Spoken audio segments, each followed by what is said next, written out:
You are listening to the Fan2Fan Podcast, and on this episode, we're talking about movies with ambiguity with Kristen Webster. Here we go.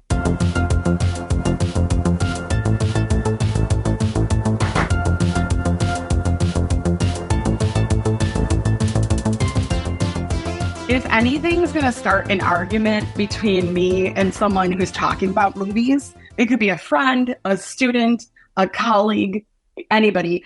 It's ambiguity in storytelling, because I have very strong opinions about this as an editor, as a storyteller, and as a moviegoer.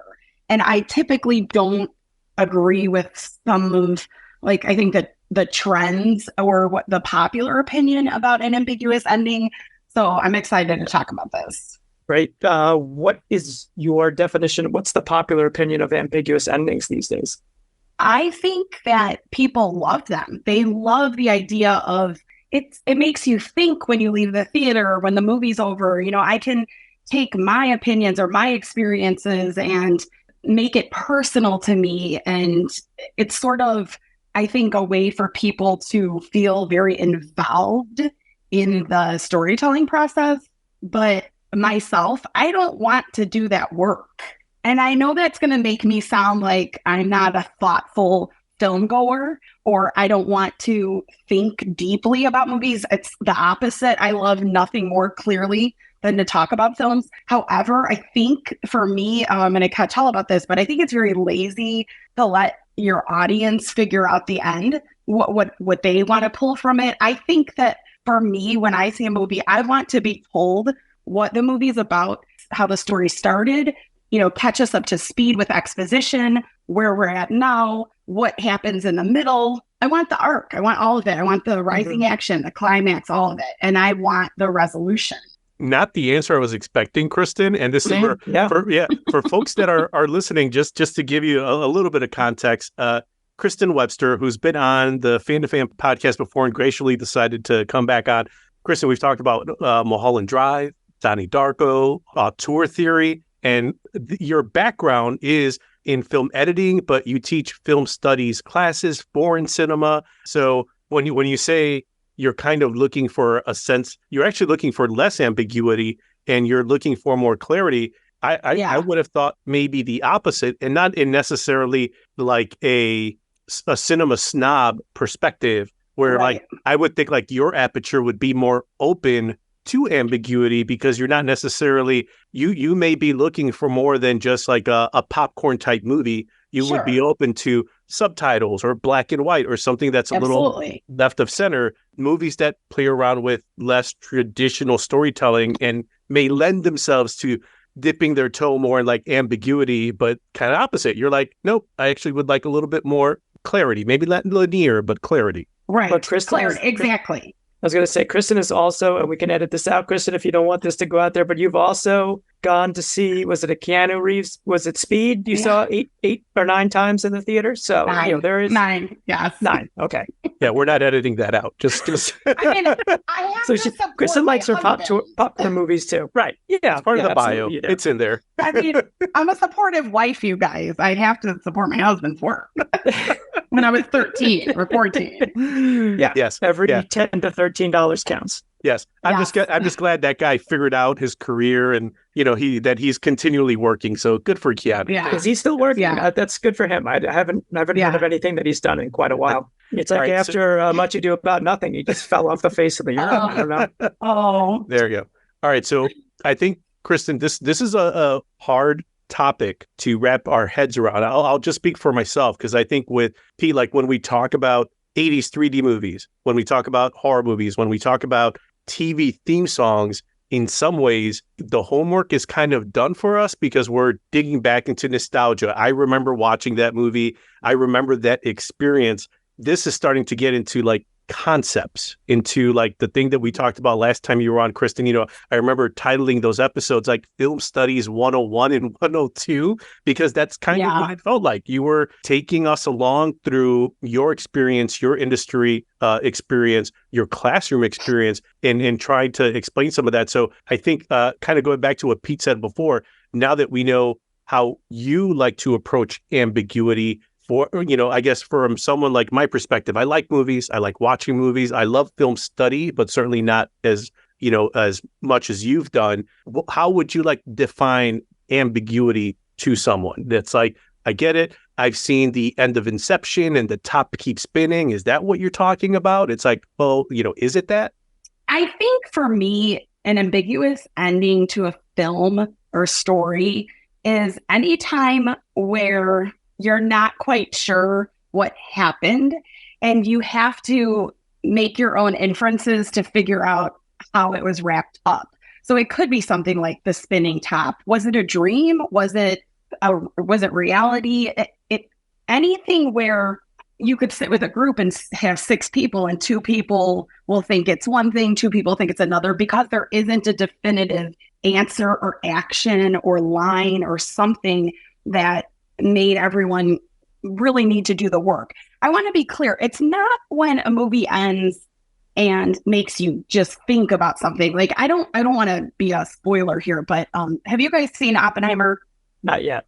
Okay, I'm not going to spoil it. But at the very end of Oppenheimer, the last line, it really blows you out of your seat a little bit because it really makes you think. But it's not an ambiguous ending. You don't know, you're not left wondering what happened. And it's not just because it's a historically accurate movie. I mean, there's creative license, I'm sure. But it's because of the way the story is presented to you. And obviously, as a filmmaker, Christopher Nolan, I think I don't want to use the word struggle, but he definitely is ambiguous sometimes within the stories. But that movie made me want to go back multiple times to see it. I took students and we went and watched it and then talked about it after. It wasn't ambiguous, though. It was just something that really kept your mind moving. Mm-hmm. And ambiguity is where I don't understand what happened. Like, why did the clown come in the room? Was that supposed to be the mom? You know what I mean? Where it's like, yeah. What was that? That's what that is to me. Is that the last thing in Oppenheimer? The clown comes in? Is that it? We're spoiling Oppenheimer here. I can access your mind through your dreams. It's called Inception. The seed that we plant in this man's mind may change everything.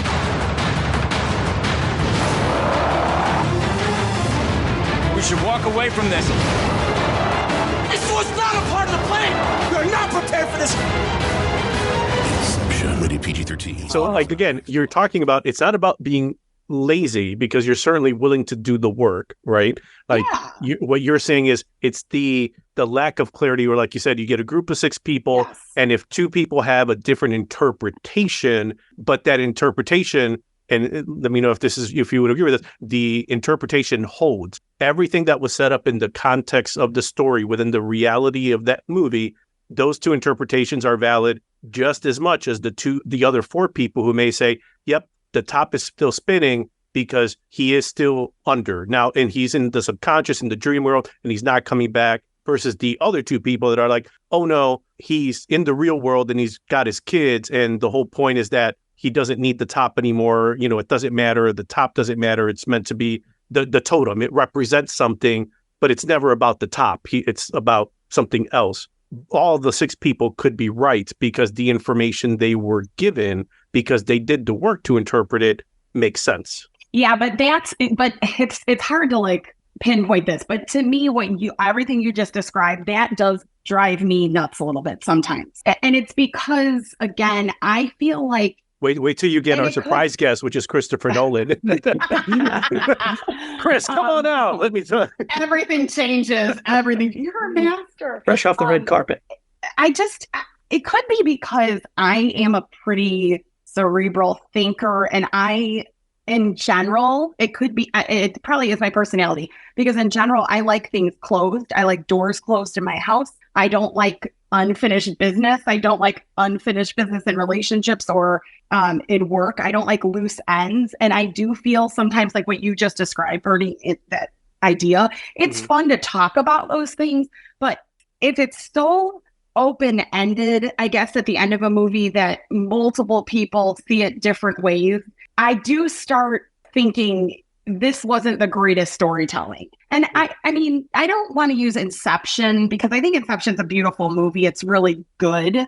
Though I could argue that Christopher Nolan, as a storyteller, struggles with formal structure in the sense that his movies typically, to me, start you're out the gate. You don't have any exposition. You don't know what got you there. It's just in the middle of a rising action almost. There's no inciting incident. And that's difficult for me as a moviegoer. I've never been the biggest fan of his work. I'm starting to appreciate it more. I loved Interstellar, and I can find things in those movies I love, but I do think that he's one of those filmmakers that can be pretty ambiguous at the end of a movie to the point that I am sort of left feeling like I'm not satisfied. I wanted to know what happened. And maybe that's the connection you're looking for, is ambiguity with satisfaction, where maybe like yes. I have to imagine like influence for a Nolan would have been someone like a Kubrick, because and I'm trying to think of contemporary popcorn type movies for someone who's listening, because again, you're going to go into the deep end of the pool with maybe some foreign cinema that a lot of folks may not have seen, but I think of The Shining. Is it the isolation or the unnerving quiet?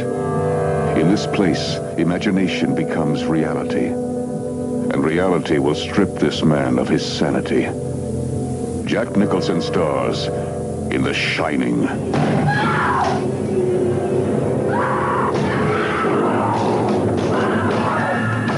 Here's Johnny. Shelley Duvall and Danny Lloyd co-star in Stanley Kubrick's masterpiece of the macabre, The Shining. Who was Grady? Who was Lloyd the bartender? Did Jack go crazy? Was that the devil? Yeah. And the idea that in the end, we see him in the picture. Like, there's so much ambiguity there, but at least for myself, there was a satisfaction in knowing that it wasn't clean, but it felt like there was intention behind the ambiguity. Yeah. And that intention gave me the satisfaction. Like, even in something as more conceptual like 2001, where it's like, what is going on? Like, this is getting a little weird, but everything still feels like Kubrick is like, hey, I'm not telling you everything, but if it's making you feel a certain way, it's because I want you to feel that way. But you're still going to have to do the heavy lifting and interpret it. But I kind of made it a little simple. Like, you do think the dude's like the devil in the bathroom, right? Like, okay, like we all can kind of agree on that. But whether or not, he was part of the black and white photo or whether he was ever there, who knows? Like, but it felt satisfying. That's what you're looking for, right? Like, you want the satisfaction. You're like, if you did it, do it with intention, not like stumble into ambiguity by accident. Absolutely. But I will go even a little bit further that and I know this might be very weird. And again, I've argued with many people about this in film and students, because especially students, they love an ambiguous ending. I'm always the odd person out. But even when there's intention behind it, if I'm left feeling like I don't understand, like what just happened, I'm not okay with it. So again, it's a little bit hard to pinpoint, I think, sometimes. But when we start talking, I think about specific movies that might come through a little bit better. But I know it makes me sound like I'm not a thoughtful viewer, that I want, a very simple story, beginning, middle, end, and happily ever after. That's not the truth.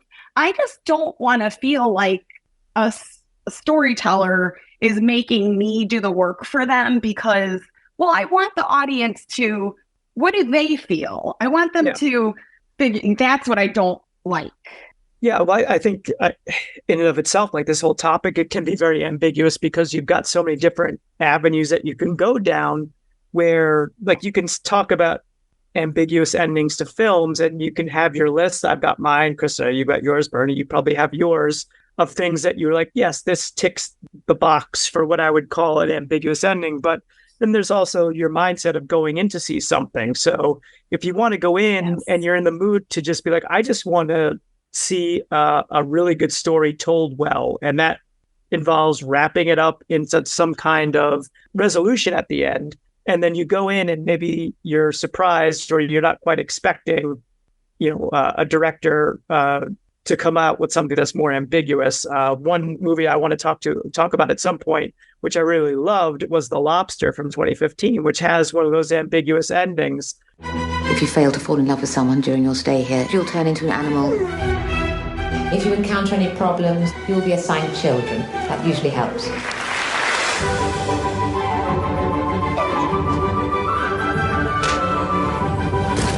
You're like a brother to me. Oh, you're my best friend in the whole world. I don't think I'm your best friend in the whole world. Have you thought of what animal you'd like to be if you end up alone? Yes, a lobster. A lobster is an excellent choice. I went in hearing good things about it. I'm like, this looks quirky. This looks weird. Kind of seems kind of like a dark comedy. Let's see where this goes.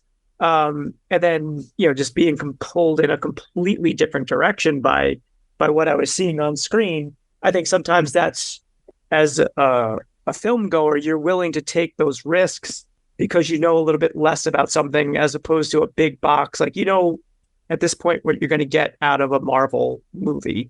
And it's going to be very structured and it's going to kind of hit these points. And then barring the fact that it's a middle point or the beginning of a 3-series arc, you're going to get some kind of resolution, or at the very least, you're going to get the cliffhanger that's going to hopefully get you to come back into the theater for the next one. So I think part of the ambiguity is really what your mindset is going into something like this and what you want to get out of the experience of watching some of these films. It's hard because, like I said, I know this is a very contentious conversation with people because fight. I think Bernie, you're shocked that I feel this way because I'm not shocked because I think again, I don't see you as, like you said, you're cerebral. You're not a lazy film viewer. That right, and now every Marvel person, and Pete, I'll share your personal address a little later. And be like, Marvel doesn't equal lazy, but Marvel movies can be a perfect example of a formulaic movie experience where you have an idea that things are not going to change because they don't live in a reality where change can never really happen. Peter Parker will always be a teenager and he will always have issues, and thus his character will never really evolve to a place where he's like, hey guys, I'm kind of more invested in making sure that my 401k is well funded and I have a place to live because, New York's expensive and I can't do this anymore. Spider-Man movie. Yeah. My knees hurt because, Doc Ock. That's not the reality that people want to see. So you don't see that. But even beyond movies that end ambiguous, movies that are easier to remember for ambiguity, like Inception, because of the ending, right? But then realizing that there are moments in movies like I think, again, I'm going to go modern movies stuff like Pulp Fiction, where was it Marcellus Wallace's soul? And you've got the scene with the Band-Aid on the back. And it's is the suitcase the thing that he's trying to buy back because that's his soul? To then realize, oh, that's right. It never mattered in the first place. It was closer to the whole MacGuffin idea.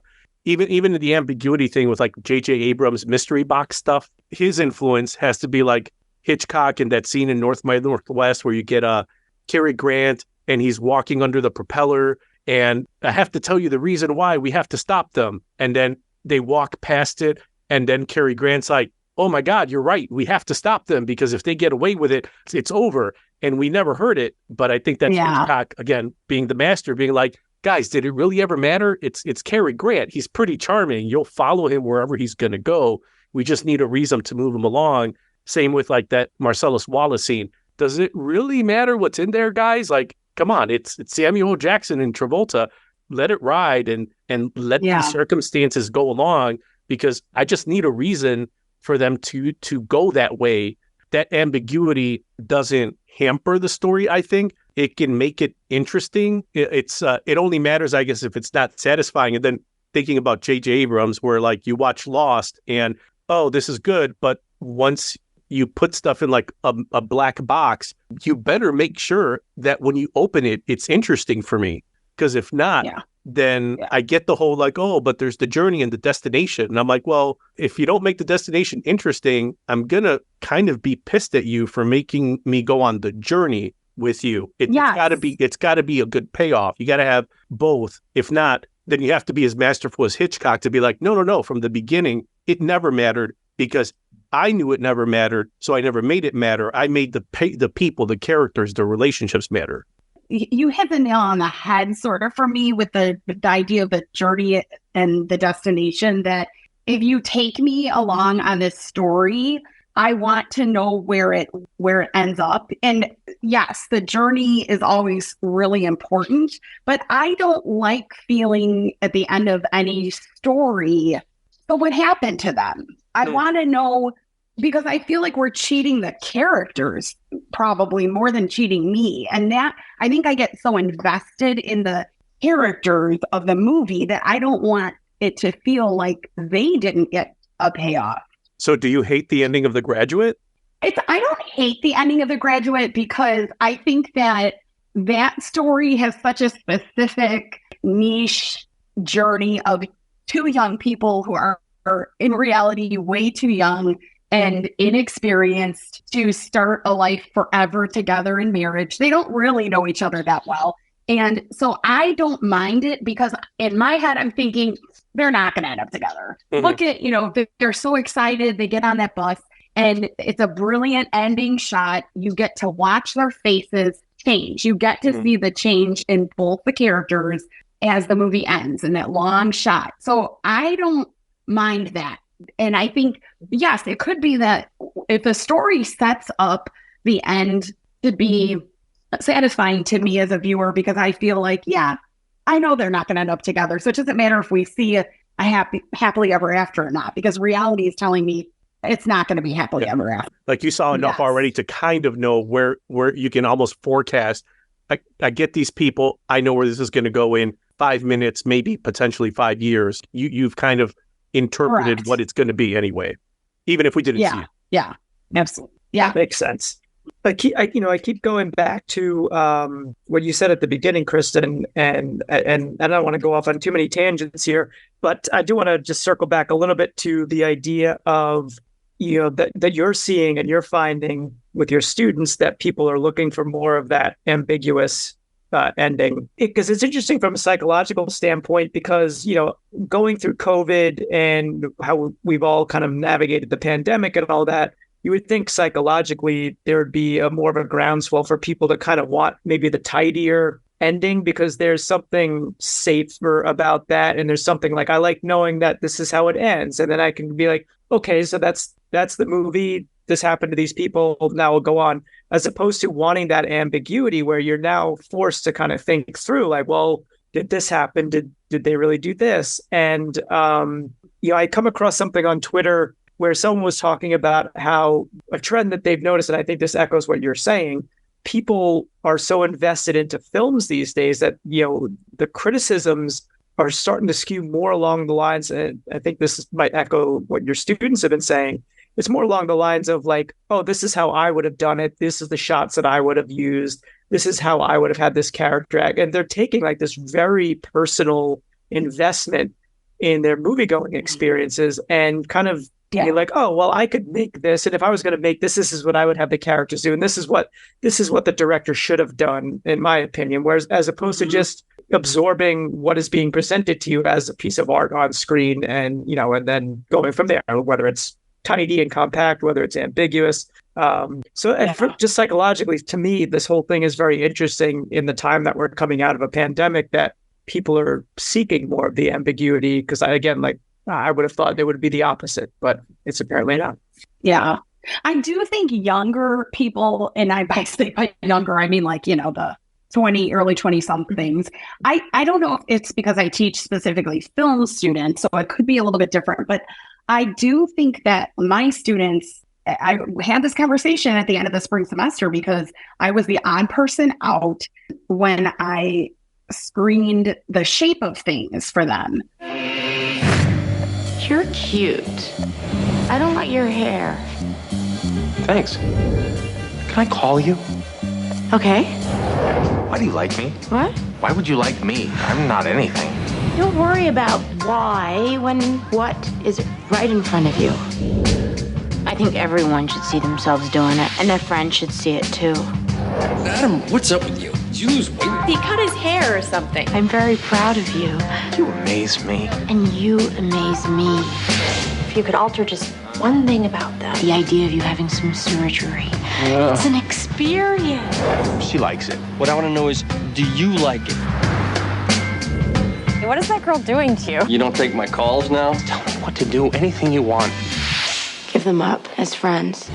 What, did she give you a haircut and now you're her puppy? From Focus Features comes a new film by acclaimed director Neil LaBute. Did you like what you saw? Did it get you hot? I just hope the next time we pass each other, I recognize who the hell you are. Gretchen Mol, Paul Rudd, Rachel Weisz, and Fred Weller. It's a living example of our obsession with the surface of things. The Shape of Things.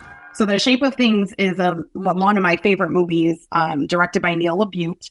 And it's like a 4-character story with Rachel Weisz, Paul Rudd, I think Fred Weller, and Gretchen Mol.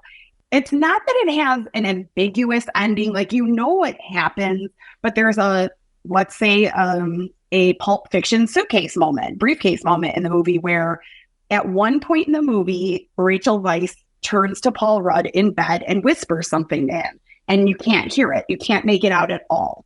And then later at the end of the movie, it's referenced, but it's referenced in a way you have no idea what was said, and we're never going to know. But he asks her the question, like, did anything you ever tell me, was there anything truthful? And she stops him and says, yeah, that one time in bed, that was true. And it's like, what did she say? And it drives me nuts. And that is one of my favorite movies. But my students are like, oh, I love that. And they went off about why that was amazing and what their theories were and et cetera, et cetera. And I love theoretical discussion. However, my argument is I shouldn't be left wondering for the rest of my life what that character said to Adam. Evelyn said something to Adam. I want to know what it was. It drives me insane.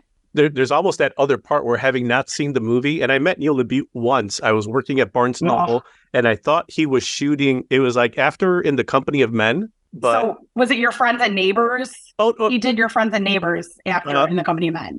It might have been somewhere in between, because it was definitely before the Wicker Man remake. Oh yeah, okay. And I worked in like the movie music section in a Barnes & Noble, and he just came back, and I just remember we started chatting, and I was just like, why do I know this guy? Like, I've seen him in an Entertainment Weekly somewhere at some point. And he's like, oh, yeah, I directed The Company of Men. I'm like, oh, yeah, I hated that movie, but nice work. like, well done, dude. Like, you know, like in like I hated the characters. Yeah. Like when someone who is so good at being a villain, you're like, you're awful. Also, congratulations for making me feel that way. Yes. So I bet you, honestly, you met him in Chicago. Mm-hmm.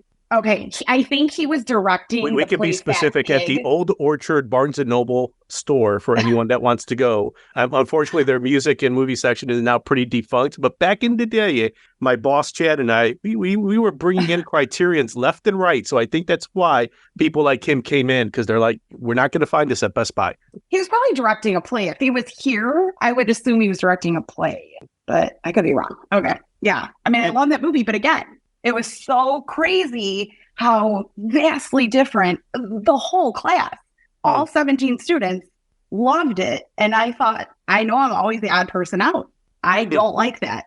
Well, I think that too, and this is what is really kind of unfortunate, is that storytelling is falling to the wayside with younger film students that I'm seeing. Everybody is in a rush to get technical skills. I want to use Premiere. I want to learn it in high school, and I want to be an expert. And I want to use Pro Tools, or I want to use DaVinci. I want to get my hands on a Red camera and Ari. I want, all the lights, and that's awesome.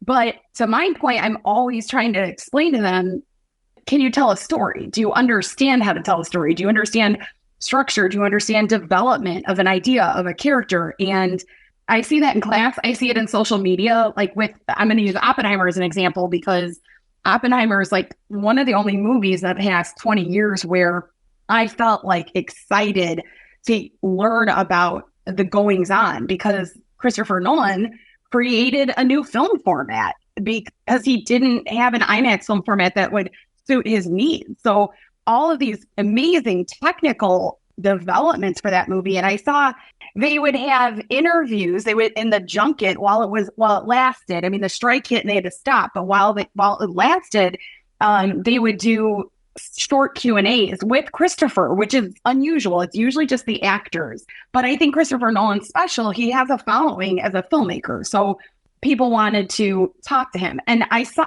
Collider did one, and Collider opened it up for questions, and I submitted one and it didn't get asked. But I had a lot of questions about the editing process that, okay, you shoot on film. I know you're editing in Avid, the software, but do you also print your film so you can watch what we call the dailies on film? Do you project it and watch it on film? I wanted to know, do you have a film assistant who cuts the work print and makes conforms together a reel? You watch the print on film while you're in the editing process.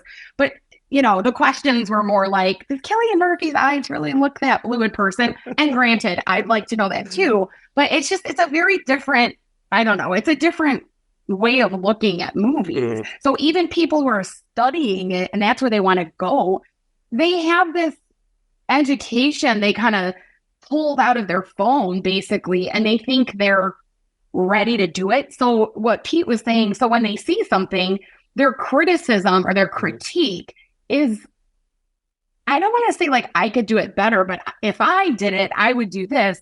And they're missing the idea of what a critique, if you will, is about.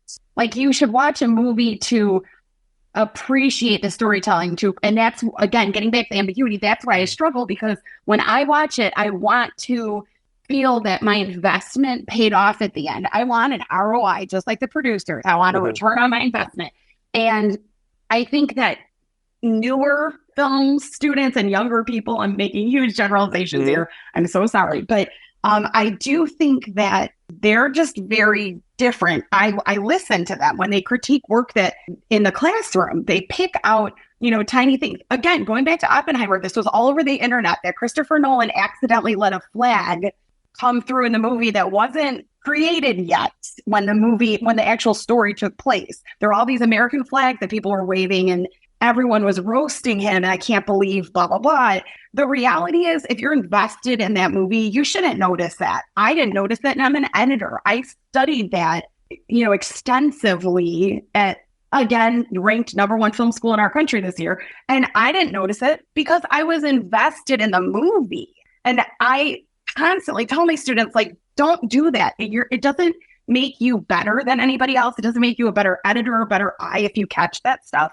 Now, granted, there will be movies that are boring. You're not enthralled, you're not invested, and you do start looking around the frame. Oh, the clock said 12, then it said 3, then it said 12. Okay, I get it. That can happen. But you also don't go into a movie looking for problems, because you're missing the point and you're missing the story.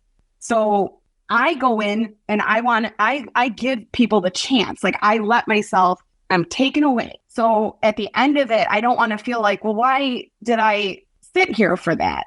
I don't know what happened now. Like, I don't understand it. I think that's what my biggest issue is with endings that are not, I hate to use the term clear cut because it sounds so black and white, but it does bother me. It really drives me nuts.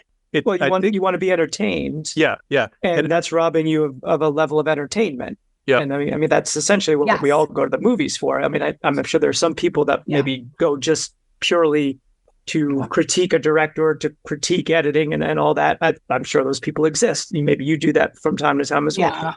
But by and large, again, not to generalize too much, but by and large, people are going to be entertained. And so I think some ambiguous endings can probably hurdle that bar, because everything that leads up to the ending, as we talked about before, has you invested. So you're like, okay, don't love that I have to guess as to what happened at the end here, but like, these characters were great. I was super invested in them. It's a little bit annoying that I don't know what they did at the end, or what action they took or didn't take, but the filmmaking in itself was so good leading up to that okay, I can let that go. But if you're not entertained, and then you get to the ending and you know, an artist decides to pull something like that, and it's, you know, then the whole thing just doesn't come together. It doesn't congeal in the way. And I'll just say it again, like, if you're going to be entertained and you're not entertained at the ending, then at least for you, then the movie has failed. There was when you said entertained, Pete, I think you've said this before, and I've always been super jealous of this, because you've talked about how when you've seen a film, you love when you get lost in it, that you kind of allow yourself to kind of sit in the reality of the film to kind of live in it. And I've always thought like that's a superpower you have, and that you're able to do that, because I think it's almost easier to maybe critique the film or look at it as a technical piece of work instead of like a story. The Earth is dying. On November 7th. I've got kids, Professor. Get out there and save them. Here we go. The director of Inception and the Dark Knight trilogy takes the motion picture experience to a whole new world. Hang in there, come on. It's too damn fast. I'm not gonna make it. Yes, you are. Hang on! Oh, you're not prepared for this. Interstellar, November 7th. Like you mentioned earlier, Kristen, like Interstellar, it's like, oh, here's a movie that like has a lot of technical pieces. It's like, oh, also here's a movie about a father and a daughter. That's kind of of what the movie is really about. Oh, but it's also about quantum physics and black holes. It's like, yeah, but it's also a movie about a father and a daughter. And I think that's where like you're saying, like entertained can also be like another way of saying like, no, you want to be lost. Like you're kind of looking for that. Yeah, sure. I mean, what you just described with Pete, I'm sorry, Pete, but what you just described with Pete, that's how I am. Like, I want to be in that world. Like, I want to feel like I can smell the air that they're standing in. If it's raining, I can feel that cold, and I'm in the world. So if it doesn't finish well for me, I feel left. Yes. That's where you feel cheated because you're so invested. Yes. Yeah. Yes. Yeah, that makes total sense. So I don't think you should feel bad about coming on strong with your aversion to ambiguous endings, because at the end it's all personal taste. And Bernie, to your point, I don't get frustrated by this, but like there are times when I'll go on a first viewing of a movie and I try to immerse myself in that, because I don't want to be picking too much out of like, oh, is the score hitting in this moment?